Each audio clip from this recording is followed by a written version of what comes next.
ಇದನ್ನು ತಾವು ಅನುಮೋದನೆ ಮಾಡಿದ್ದಲ್ಲಿ ಎಲ್ಲರೂ ಒಕ್ಕೊರಲಿಂದ ಅನುಮೋದಿಸಲ್ಪಟ್ಟಿದೆ ಅಂತ ಹೇಳಿ ಪ್ರಕಟಪಡಿಸ್ತಾ ಇದ್ದೇನೆ. ಇದನ್ನು ರಾಜ್ಯ ಚುನಾವಣಾ ಅಧಿಕಾರಿಗಳಿಗೆ ಆಮೇಲೆ ಭಾರತೀಯ ಚುನಾವಣಾ ಅಧಿಕಾರಿಗಳಿಗೆ ಇದನ್ನು ಕಳಿಸ್ಕೊಡ್ತೇವೆ. ಅವರ ಒಂದು ಒಪ್ಪಿಗೆಯನ್ನು ಪಡಿತೇವೆ. ಮುಂದೆ ಈ ಕಾರ್ಯಕಾರಿ ಸಮಿತಿ ಅಸ್ತಿತ್ವದಲ್ಲಿರ್ತದೆ. ತಮ್ಮ ಯಾವುದೇ ಸಮಸ್ಯೆ ಮತ್ತು ಬೇರೆ ವಿಚಾರಗಳಿಗೆ, ಅಭಿವೃದ್ಧಿಗೆ ಸಂಬಂಧಪಟ್ಟಂಥ, ರಾಜಕೀಯಕ್ಕೆ ಸಂಬಂಧಪಟ್ಟಂಥ ಯಾವುದೇ ವಿಚಾರಗಳಿಗೆ ಈ ಮಾನ್ಯರನ್ನು ತಾವು ಸಂಪರ್ಕ ಮಾಡಬಹುದು. ಯಾವುದೇ ರಾಜಕೀಯ ನಿಮಗಾಗಿ ದುಡಿತಾರೆ ಅವರನ್ನು ಬಳಸ್ಕೊಳ್ಬೋದು ಅಂತ ಹೇಳಿ ಈ ಸಂದರ್ಭದಲ್ಲಿ ತಮಗೆ ಅವರ ಪರವಾಗಿ ನಾನು ಆಶ್ವಾಸನೆ ಕೊಡೋದಕ್ಕೆ ಇಷ್ಟಪಡ್ತೇನೆ. ಮುಂದೆ ಕರ್ನಾಟಕ ರಾಜ್ಯ ಸಮತಾ ಸೈನಿಕ ದಳದ ಎಲ್ಲ ಸದಸ್ಯರುಗಳು ಮತ್ತು ರಾಜ್ಯ ಪದಾಧಿಕಾರಿಗಳನ್ನು ನಾನು ಈ ಸಂದರ್ಭದಲ್ಲಿ ಮನವಿ ಮಾಡಿಕೊಳ್ತೇನೆ.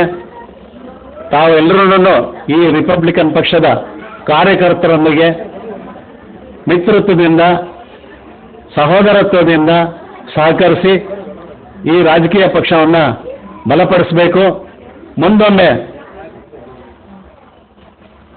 ಕರ್ನಾಟಕ ರಾಜ್ಯ ಸರ್ಕಾರದ ಅಸ್ತಿತ್ವವನ್ನು ಭಾರತೀಯ ರಿಪಬ್ಲಿಕನ್ ಪಕ್ಷದ ಕಾರ್ಯಕರ್ತರು ಆಕ್ರಮಿಸ್ಕೊಳ್ಬೇಕು. ಆ ವಿಧಾನಸೌಧದಲ್ಲಿ ನೀವು ಕೂಡಬೇಕು. ಅಂಥ ಒಂದು ಅವಕಾಶನ ದಯಮಾಡಿ ತಾವುಗಳು ಕೈ ಬಿಡಬೇಡಿ. ಬಾಬಾ ಸಾಹೇಬ್ರು ಏನು ಹೇಳಿದ್ದಾರೆ, ಈ ರಥವನ್ನು ನನ್ನಿಂದ ಆಗೋ ತನಕ ಎಳೆದಿದ್ದೇನೆ, ಮುಂದೆ ನಿಮ್ಮಿಂದ ಶಕ್ತಿ ಇದ್ರೆ ಎಳೀರಿ, ಇಲ್ಲಾಂದ್ರೆ ಬಿಟ್ಟುಬಿಡಿ, ಅಲ್ಲಿಗೆ ನಿಂತಿರಲಿ ಅಂತ ಹೇಳಿ. ನೀವೆಲ್ಲ ಯುವಕರು, ಬುದ್ಧಿವಂತರು, ಮುಂದಿನ ಪೀಳಿಗೆಗೆ ಆಗ್ತಕ್ಕಂಥ ಜನಾಂಗದವರು ಇದ್ದೀರಿ, ಮಹಿಳೆಯರಿದ್ದೀರಿ, ಬುದ್ಧಿವಂತರು ಇದ್ದೀರಿ.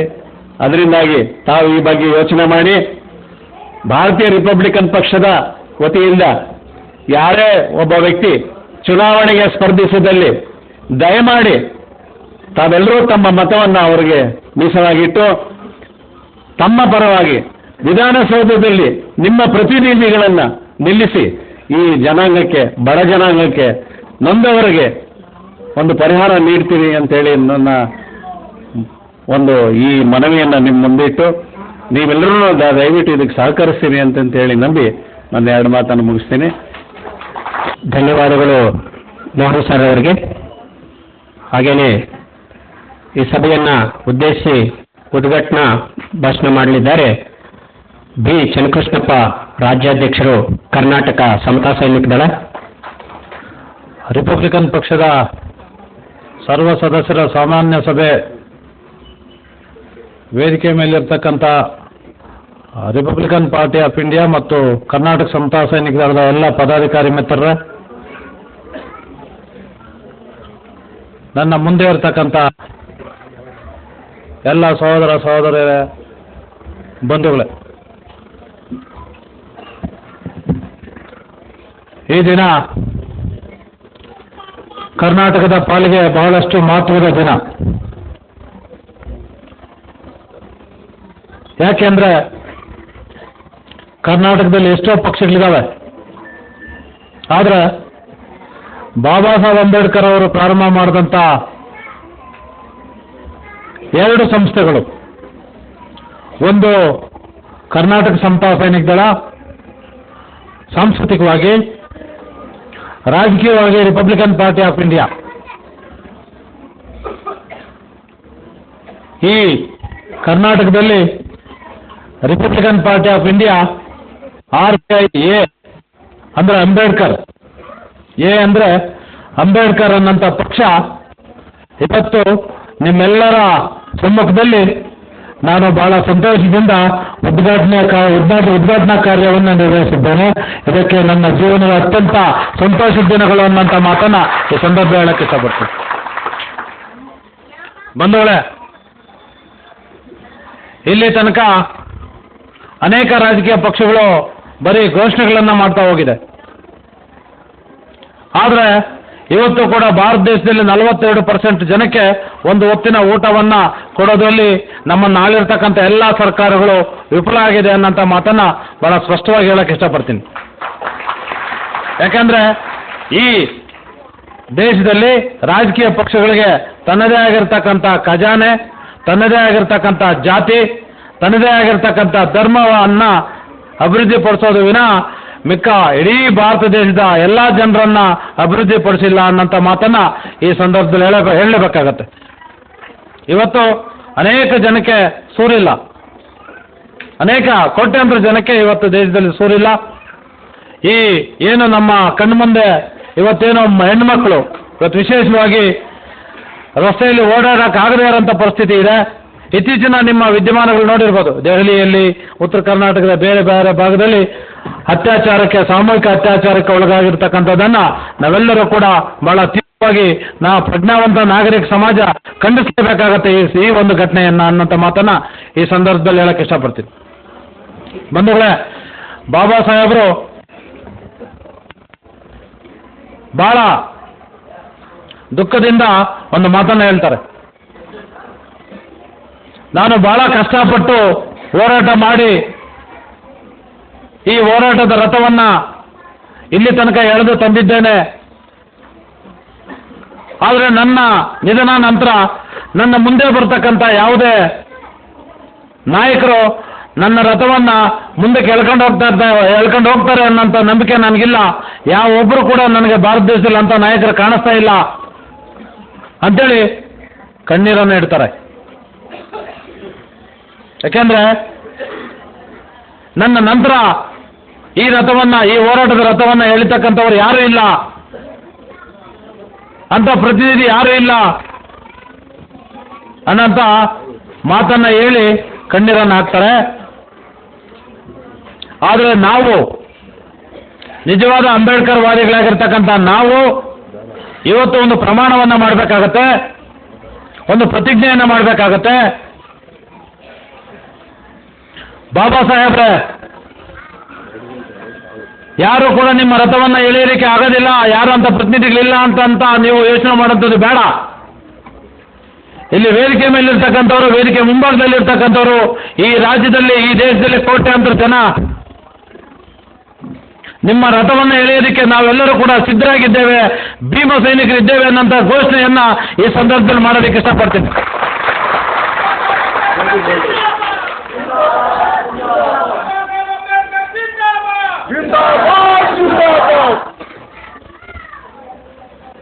ಯಾಕೆಂದ್ರೆ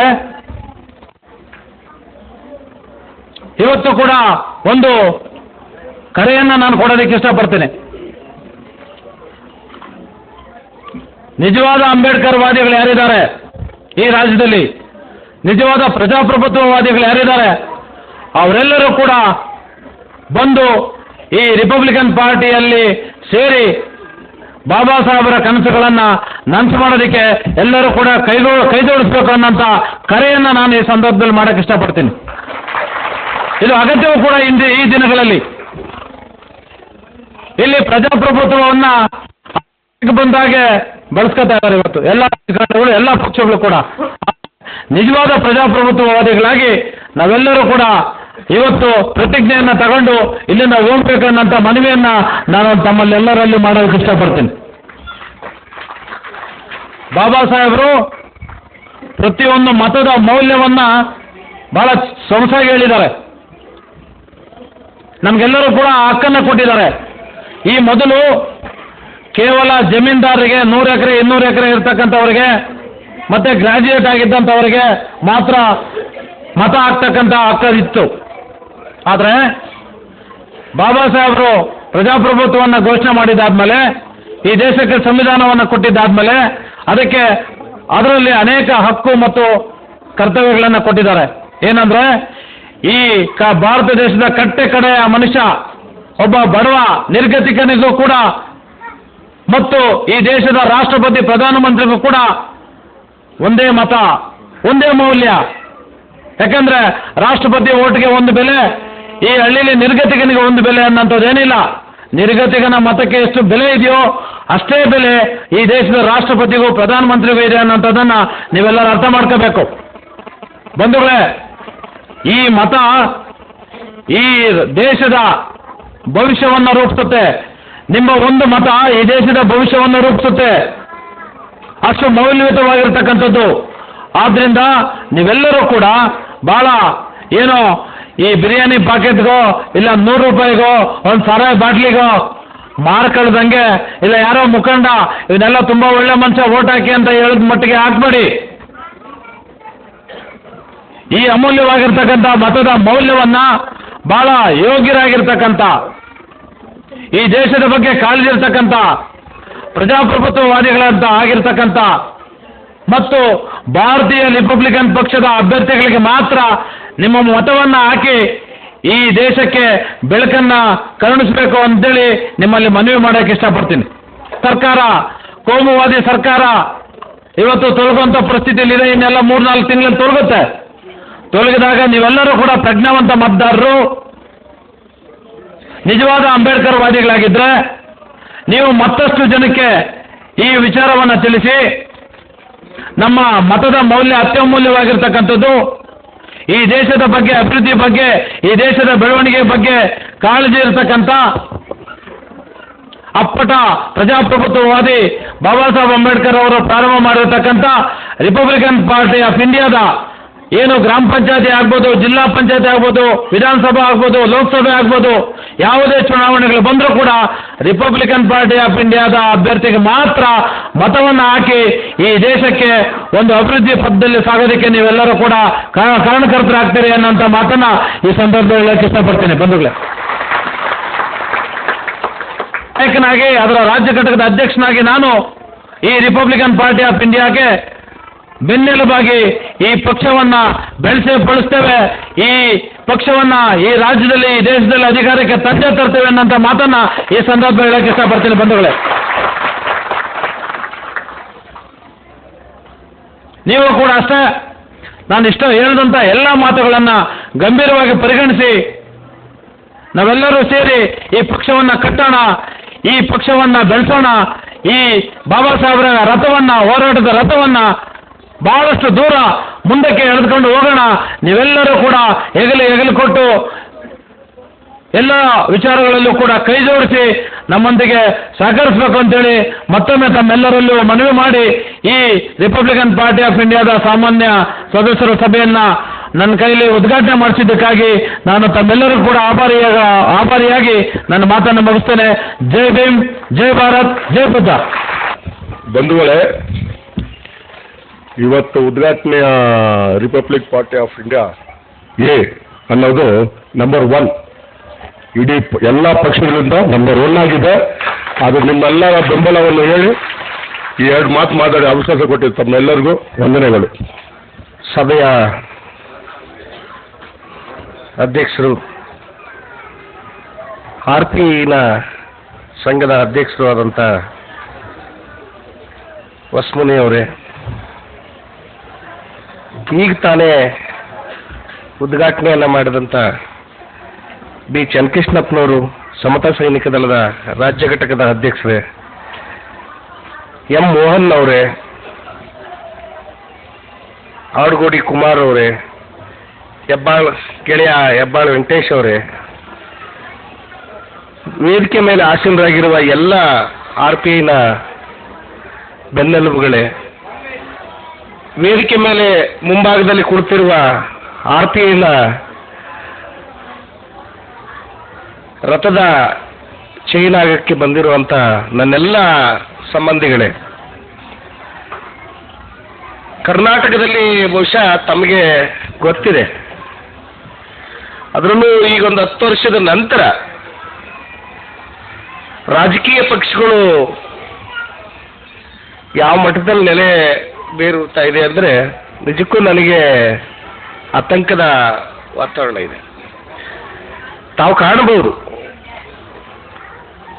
ಈಗ ಅಧಿಕಾರದಲ್ಲಿರುವಂಥ ಸರ್ಕಾರಗಳು ಸರಿಯಾದ ರೀತಿ ನಮ್ಮ ಒಟ್ಟಿಗೆ ಅಧಿಕಾರವನ್ನು ಮಾಡದಲೇ ತನ್ನ ಪಕ್ಷದಲ್ಲಿ ಇದ್ಕೊಂಡೇ ಇನ್ನೊಂದು ಪಕ್ಷವನ್ನು ಕಟ್ಟುವಂಥ ವಾತಾವರಣ ಈ ರಾಜ್ಯದಲ್ಲಿ ಸೃಷ್ಟಿಯಾಗಿದೆ. ಆದ್ರೆ ಒಂದು ಪಕ್ಷವನ್ನು ಕಟ್ಟಿಕೊಂಡಿದ್ರೆ ಖಂಡಿತ ಸಹಜ. ಅದು ನಮ್ಮನೇಲೆ ಅಣ್ತಮ್ಮದಿರಿರ್ತೀವಿ, ಅಣ್ತಮ್ಮದಿರಲ್ಲಿ ಭಾಗ ಆಗೋದು ಸಹಜ ಅನ್ನೋದನ್ನ ನಾವು ಒಪ್ಕೋಬಹುದು.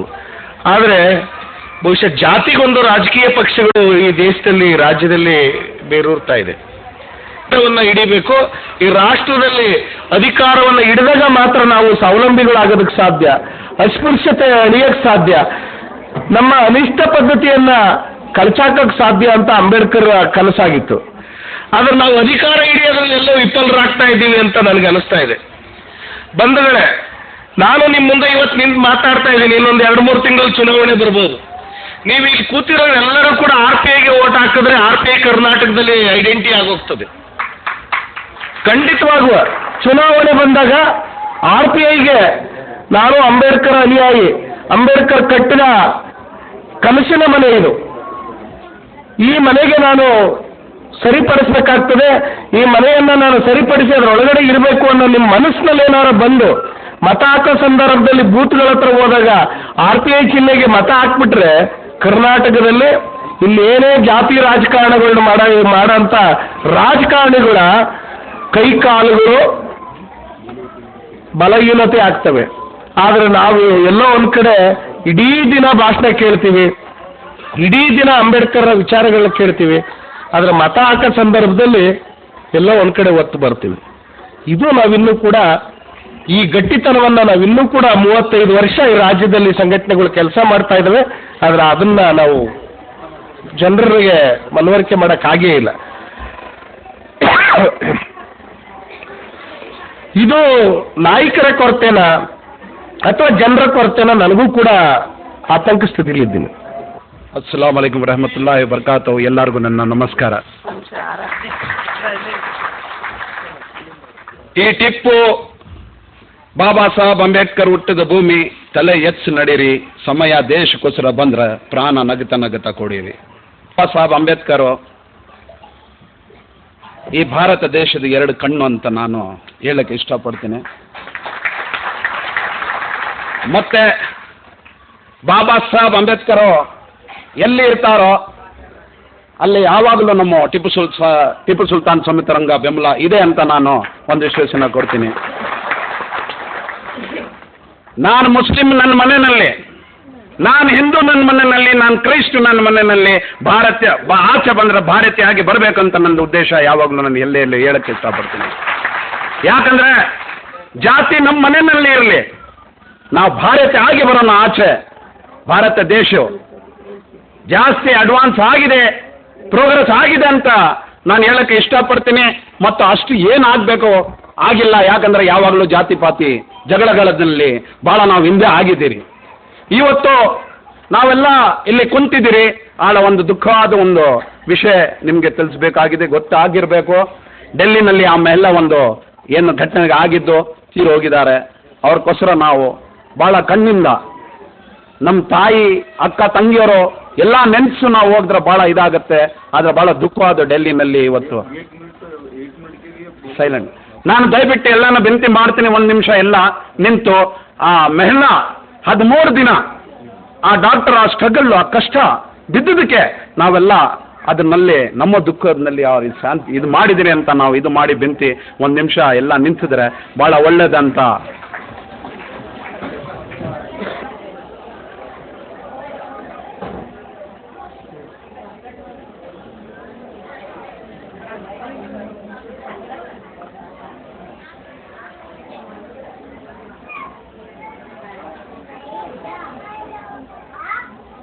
ಭಾಳ ಧನ್ಯವಾದಗಳು. ಚುನಾವಣೆ ಬರ್ತದೆ, ನಿಮಗೆಲ್ಲ ಈ ನಾಟಕ ಆಗಿರೋದು ಗೊತ್ತಾಗಿದೆ. ಏನು ಮಾಡಿದ್ರು, ಏನು ಗೌರ್ಮೆಂಟ್ ಏನಾಗಿದೆ, ಏನು ಸ್ಥಿತಿ ಮಾಡು, ಅವ್ರು ಏನು ಮಾಡಿದ್ದಾರೆ ಈ ಕರ್ನಾಟಕಕ್ಕೆ ನಿಮಗೆಲ್ಲ ಗೊತ್ತಿರ್ಬೋದು.